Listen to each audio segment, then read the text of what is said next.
Bismillahirrahmanirrahim. Alhamdulillahirabbil alamin wassalatu wassalamu ala asyrafil anbiya'i wal mursalin wa ala alihi wa ashabihi ajma'in, amma ba'd. Puji syukur kehadirat Allah Subhanahu wa taala, salawat dan salam kepada Rasulullah sallallahu alaihi wasallam. Sahabat Arisalah yang semoga dirahmati oleh Allah dimanapun berada. InsyaAllah pada kesempatan kali ini kita akan melanjutkan kajian kita, yaitu hadis ke-7 dari Arba'in An-Nawawi. An Abi Ruqayyah Tamim bin Aus Ad-Dari radhiyallahu anhu anna Nabiyya sallallahu alaihi wasallam qala ad-dinu an-nasihah. Qulna liman? Qala lillah wa li kitabihi wa li rasulihi wa li a'immatil muslimin wa ammatihim. Dari Abi Ruqayyah Tamim bin Aus Ad-Dari radhiyallahu anhu, sungguhnya Nabi sallallahu alaihi wasallam berkata, ad-dinu an-nasihah, agama itu adalah nasihat. Kemudian kami bertanya, untuk siapa? Kemudian Rasul menjawab, lillah, bagi Allah, wali kitabihi, bagi kitab-kitabnya, wali rasulihi, bagi rasul-rasulnya, wali a'immatil muslimin, bagi pemimpin kaum muslimin, wa ammatihim, dan kaum muslimin pada umumnya. Ya, pada hadis ini menunjukkan bahwasannya nasihat itu merupakan bagian dari agama. Ini perintah anjuran Rasulullah SAW kepada umatnya bahwasannya agama Islam itu tidak lepas dari yang namanya nasihat. Adapun nasihat itu adalah kalimat, sebuah kalimat ungkapan yang memberikan wejangan, motivasi, pengingat bagi orang yang akan dinasihati. Secara umum nasihat berarti sebuah kalimat yang mengajak, memberi motivasi, wejangan kepada orang yang kita nasihati.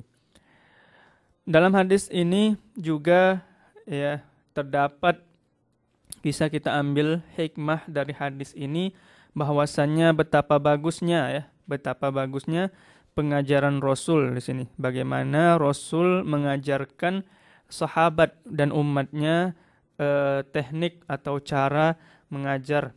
Di sini Rasul memberikan contoh pengajaran yang baik. Beliau menyampaikan sesuatu secara umum terlebih dahulu, kemudian menyebutkan rinciannya. Dikatakan ad-dinu an-nasihah. Nah, ini kan masih umum. Agama itu adalah nasihat. Kemudian secara rinci dijelaskan oleh Rasul, yaitu bagi Allah, kitab-kitabnya, rasul-rasulnya, dan penguasa kaum muslimin dan kaum muslimin pada umumnya. Dan ini juga menunjukkan betapa pentingnya nasihat itu dalam agama Islam. Ya, karena dengan nasihat itu bisa jadi seorang juga mendapatkan hidayah. Ya, Allah membukakan pintu hatinya disebabkan nasihat yang kita berikan. Begitu pula dalam hadis ini, para sahabat ketika Rasul mengatakan ad-dinu an-nasihah, kemudian sahabat langsung bertanya, qulna liman? Para sahabat berkata, liman? Untuk siapa ya Rasulullah? Ini menunjukkan bahwasannya betapa gigihnya, betapa haus akan ilmu. Para sahabat itu haus akan ilmu, yang mana mereka mengetahui betapa pentingnya ilmu tersebut. Betapa pentingnya ilmu agama, dan mereka dengan semangat langsung menanyakan Rasulullah, bertanya tentang ilmu, apa yang butuh dipahami dengan baik. Mereka selalu bertanya dengan Rasul agar jelas. Itu menunjukkan betapa cintanya mereka terhadap ilmu, berapa besar kesukaan mereka terhadap ilmu.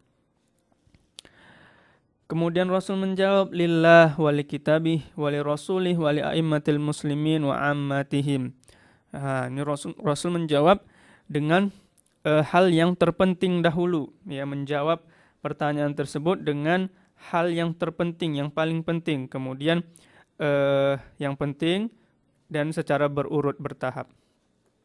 Menyebutkan nasihat bagi Allah, lalu kitabnya, Rasulnya, kepada imam kaum muslimin dan kaum muslimin secara umum. Ini menunjukkan tingkatan terpenting dalam sebuah nasihat. An-nasihatu lillah, nasihat bagi Allah. Ya, apa yang dimaksud dengan nasihat bagi Allah? Yaitu yang dimaksud nasihat bagi Allah adalah mencakup dua hal. Yang pertama, kita mengikhlaskan ibadah kita hanya kepada Allah semata. Kemudian bersaksi bahwa Allah itu Maha Esa, ya, dalam hal rububiyahnya, uluhiyahnya maupun asma wa sifat. Ya, para ulama juga mengatakan bahwasanya nasihat bagi Allah itu berarti kita hanya beriman kepada Allah. Maksudnya mengikhlaskan diri dalam beribadah hanya kepada Allah dan menafikan syirik, ya, menjauhi syirik terhadap Allah. Begitu juga meninggalkan kita meninggalkan pengingkaran terhadap nama-nama dan sifat-sifat Allah. Ya, mensucikan Allah dari segala macam kekurangan. Mengerjakan perintahnya, mendirikan perintahnya dan menjauhi bermaksiat padanya. Menjauhi larangan-larangannya, menjauhi maksiat kepada Allah. Itu yang dimaksud dengan nasihat bagi Allah. Cinta karena Allah, marah karena Allah. Begitu pula kita suka terhadap orang-orang yang mentaati Allah, dan kita memerangi orang-orang yang memerangi Allah. Begitu pula mengakui kenikmatan-kenikmatan yang telah Allah anugerahkan kepada kita, mensyukurinya, mensyukuri nikmat-nikmat tersebut. Kemudian kita berdoa kepada Allah dengan sifat-sifatnya, dengan asma dan sifatnya. Itulah yang dimaksud dengan nasihat bagi Allah. Kemudian wali kitabihi, nasihat bagi kitab-kitabnya, yakni kitab Allah. Nah, di sini yang dimaksud dengan nasihat bagi kitab Allah yaitu al-imanu bihi, ya, beriman bahwasannya kitab Allah tersebut, yakni Al-Qur'an, adalah kalamullah, ya, perkataan Allah, dan diturunkan kepada Nabi kita Muhammad sallallahu alaihi wasallam. Tidak ada sesuatu pun, ya, yang bisa menyerupai kitab Allah tersebut dari perkataan manusia. Tidak ada yang bisa menyerupainya. Dan tidak ada satu makhluk pun yang sanggup untuk memberikan sesuatu yang seperti kitab Allah tersebut. Sesuatu seperti Al-Quran. Karena Allah sudah menantang sendiri dalam Al-Quran bahwasannya tidak akan ada seorang pun di dunia ini yang bisa mendatangkan seperti Al-Quran.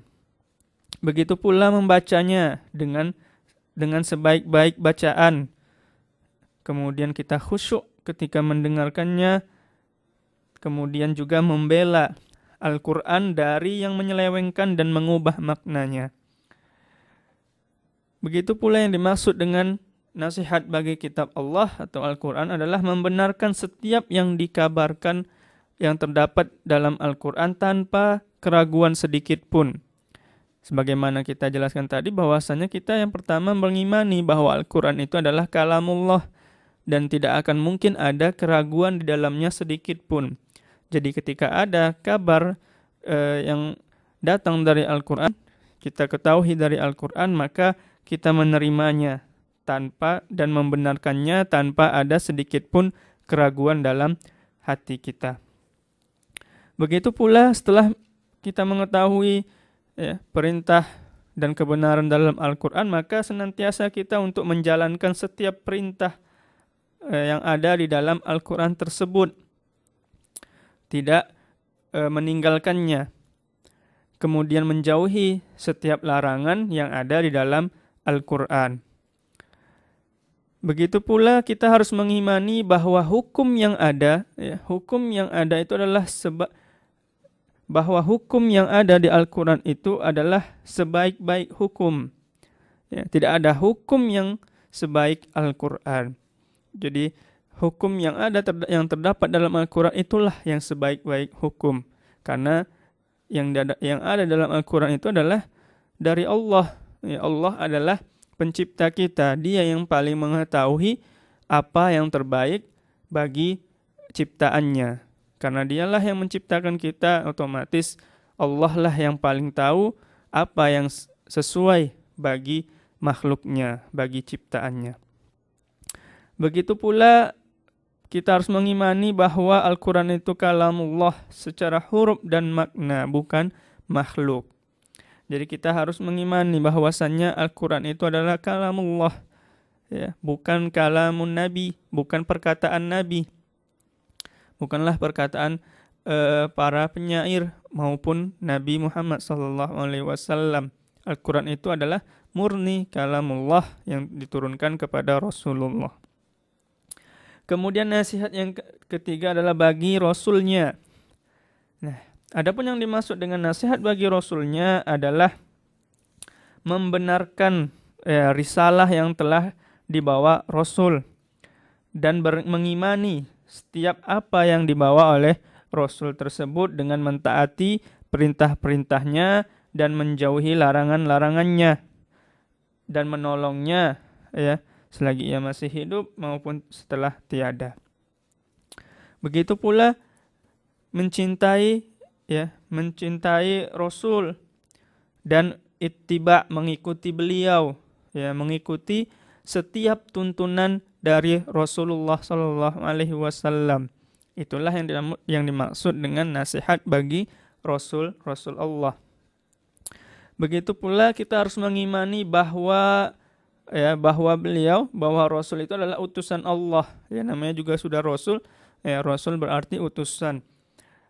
Kita harus mengimani bahwasannya beliau adalah utusan Allah. Allah lah yang mengutus beliau ke dunia untuk menyampaikan risalah dari Allah Subhanahu wa taala, tidak mendustakannya. Ya. Mungkin pada zaman dahulu orang-orang mendustakan Rasul itu secara zahir, ya, secara terang-terangan mendustakan, tidak mau ikut Rasul. Adapun di zaman sekarang bisa dikatakan orang-orang yang mendustakan Rasul ketika datang sebuah perintah dari Rasul tidak mau mengerjakannya, atau ada larangan dari Rasul Shallallahu Alaihi Wasallam tetapi malah dikerjakan, dan itu termasuk bentuk pendustaan terhadap Rasul, karena Rasul sudah memerintahkan kita namun kita meninggalkannya, dan Rasul melarang kita melakukannya. Sama seperti orang-orang pada zaman Rasul dahulu, ya, diajak oleh Rasul untuk masuk ke dalam Islam namun mereka ingkar, menolak.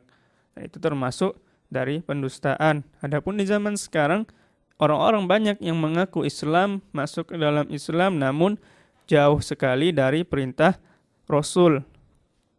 Na'udzubillah. Dan itu termasuk juga pendustaan terhadap ajaran Rasul.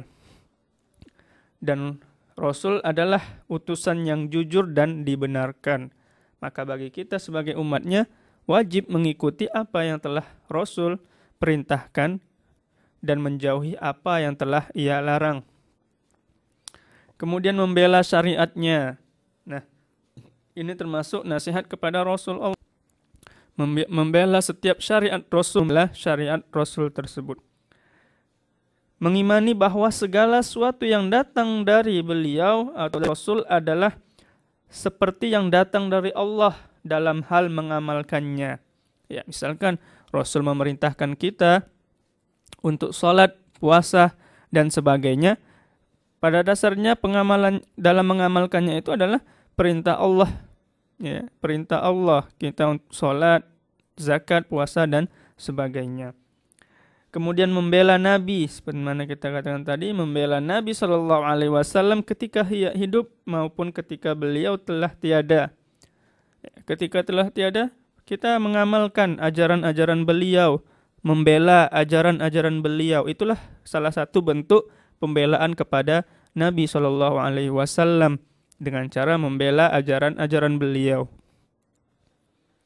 Kemudian nasihat yang keempat yaitu wali a'immatil muslimin, ya, bagi imam kaum muslimin, pemimpin kaum muslimin. Ya, imam kaum muslimin itu bisa dikatakan, ya, Yang pertama adalah ulama Rabbaniyun yang mewarisi ilmu, amal, akhlak, dan dakwah dari Nabi. Ya, ini juga bisa dikatakan imam kaum muslimin. Kemudian yaitu adalah ulil amri, ya, atau penguasa yang melaksanakan syariat Allah, mereka terapkan pada diri mereka dan pada para hamba Allah. Nah, inilah yang dimaksud dengan imam kaum muslimin. Adapun nasihat, ya, kepada ulama kaum muslimin, ya, termasuk imam tadi adalah ulama. Yang pertama yaitu dengan mencintai mereka. Mencintai mereka, kemudian menolong mereka dalam menjelaskan kebenaran. Ya, kita bantu para ulama itu dalam menjelaskan kebenaran. Ketika ia ingin menjelaskan kebenaran, maka bantulah mereka agar kebenaran itu sampai kepada yang berhak menerimanya. Kemudian dengan cara tentunya bisa menyebarkan tulisannya maupun karya-karyanya. Nah, itu termasuk bentuk dari nasihat kepada ulama kaum muslimin. Kemudian membela kehormatan mereka, membela kehormatan ulama, ya, tidak membongkar aib-aibnya, ya, ketika itu tidak berhubungan dengan ilmu yang dia sampaikan.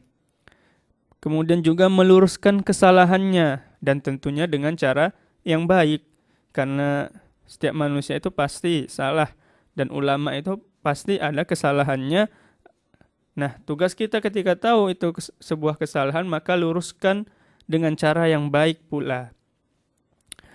Kemudian mengingatkan mereka dalam kebaikan, ya, mengingatkan mereka dengan kebaikan, itu termasuk juga bentuk nasihat kepada ulama, dengan mengarahkan mereka, misalnya mengarahkan cara yang bagus, cara yang baik, cara yang pas ketika menyampaikan dakwah kepada yang lain.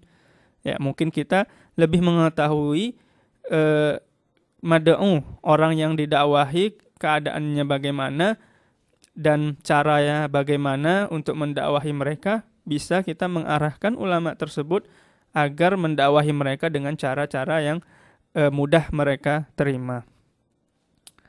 Kemudian, ya, imam kaum muslimin juga, yang dimaksud dengan imam kaum muslimin adalah penguasa. Ya, nasihat kepada penguasa itu mencakup meyakini mereka adalah pemimpin kita. Ya, tentunya kita harus meyakini bahwasannya penguasa itu adalah pemimpin kita. Ya, dialah pemimpin kita. Kemudian menyebarkan kebaikan-kebaikan mereka kepada rakyat. Ini bertujuan apa? Ketika kita menyebarkan kebaikan-kebaikan para penguasa kita, ini bisa menimbulkan kecintaan rakyat, ya, kepada pemimpin kita. Nah, ketika rakyat telah cinta kepada pemimpinnya, maka otomatis mudah baginya untuk mengikuti pemimpinnya. Dan ini jauh sekali, ya, berbeda jauh sekali jika kita melakukan hal sebaliknya, menyebarkan aib-aib ataupun kesalahan-kesalahan para pemimpin. Dan tentunya ini akan menimbulkan kebencian di hati rakyat, sehingga membuat rakyat berontak dan tidak mau menerima perintah pemimpinnya. Dan jika kehidupan itu tanpa pemimpin, maka rusaklah sebuah lingkungan tersebut jika tidak ada pemimpin. Kemudian menjalankan perintah dan menjauhi setiap hal yang dilarang dari penguasa, dari pemimpin, selama itu bukan dalam rangka bermaksiat kepada Allah. Ya, sebagaimana kaidah mengatakan la maksiata la ta'ata maksiatillah. Tidak ada ketaatan dalam hal maksiat kepada Allah. Kemudian kalau maksiat itu, ya tidak boleh, tadi kita katakan taat kepada makhluk dalam bermaksiat kepada Allah. Ya, sedangkan jika maksiat itu dilakukan oleh dirinya sendiri, ya misalnya, maka kita masih wajib mentaati pemimpin tersebut. Ya, wajib menaati perintahnya selama perintah itu bukan dalam hal bermaksiat kepada Allah. Ya, kita bukan mengikuti maksiat dia selama perintahnya itu bukan dalam hal bermaksiat kepada Allah meskipun dia melakukan maksiat pada dirinya sendiri. Kemudian menutup aib para penguasa sebisa mungkin, menutup aib para pemimpin sebisa mungkin, bukan malah bermudah-mudahan dalam menyebarkan aib pemimpin. Ya. Dan tentunya syariat juga ya telah memberikan solusi bagi kita yang ingin menasihati para penguasa atau para pemimpin. Ya, tentunya dengan cara yang baik, dengan cara menasihati langsung bagi yang mempunyai kekuatan untuk melakukan hal tersebut. Kemudian tidak boleh ya khuruj ala al-rais, al-imam, tidak boleh kita memberontak kepada para penguasa atau pemimpin ya, kecuali melihat ada kekufuran yang nyata dan tentunya dengan dalil pasti dan ada kemaslahatan yang besar.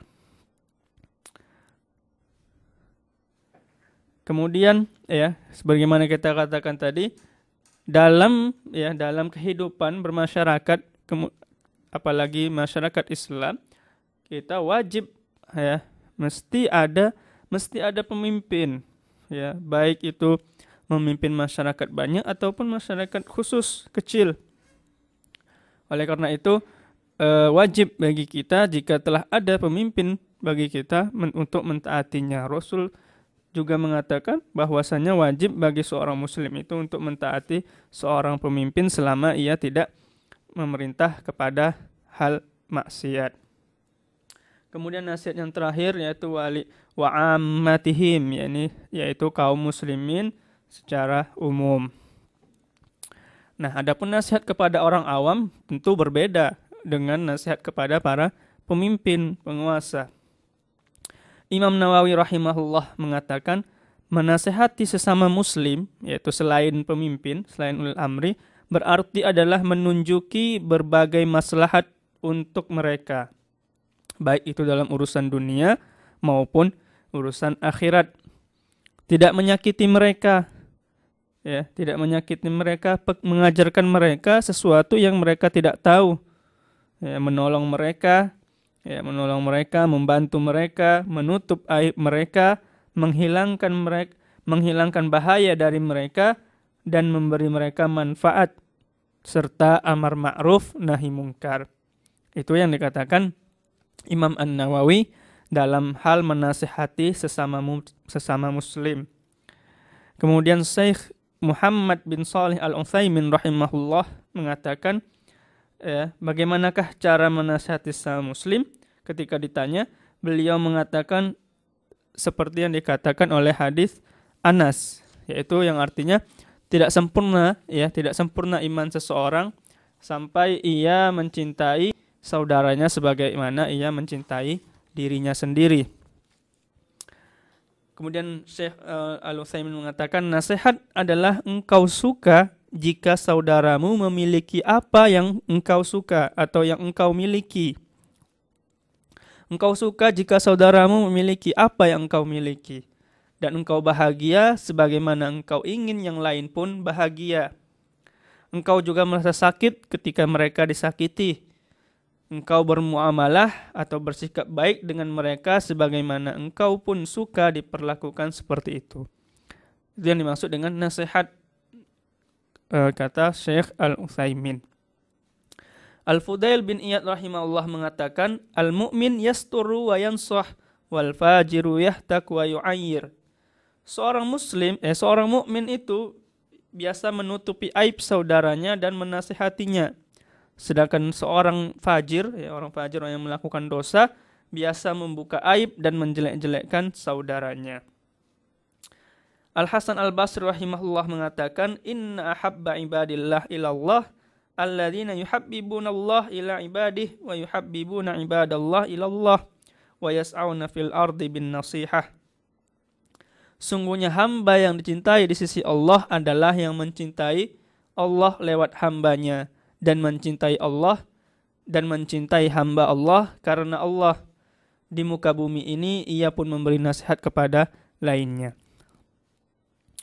Ya, kemudian dalam hadis ini bisa kita ambil fawaid atau faedah dari hadis ini, bahwasannya di sini Rasul menganjurkan kita untuk saling menasehati dalam 5 perkara. Karena ini menunjukkan bahwasannya nasihat itu begitu penting, karena dia merupakan bagian dari agama. Kemudian juga dalam hadis ini bisa kita ambil hikmah bahwasannya dilarang ya, haram melakukan kecurangan. Kenapa? Karena nasihat itu ya lawannya adalah kecurangan.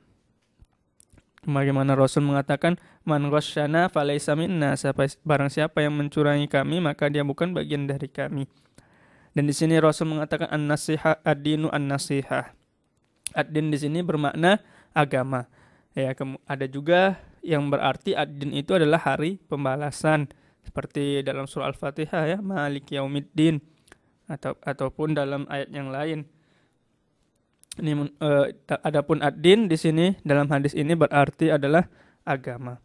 Ini menunjukkan pentingnya nasihat dalam agama Islam. Ya, mungkin itu saja yang bisa saya sampaikan pada kesempatan kali ini. Lebih dan kurangnya saya mohon maaf. Wallahu a'lam.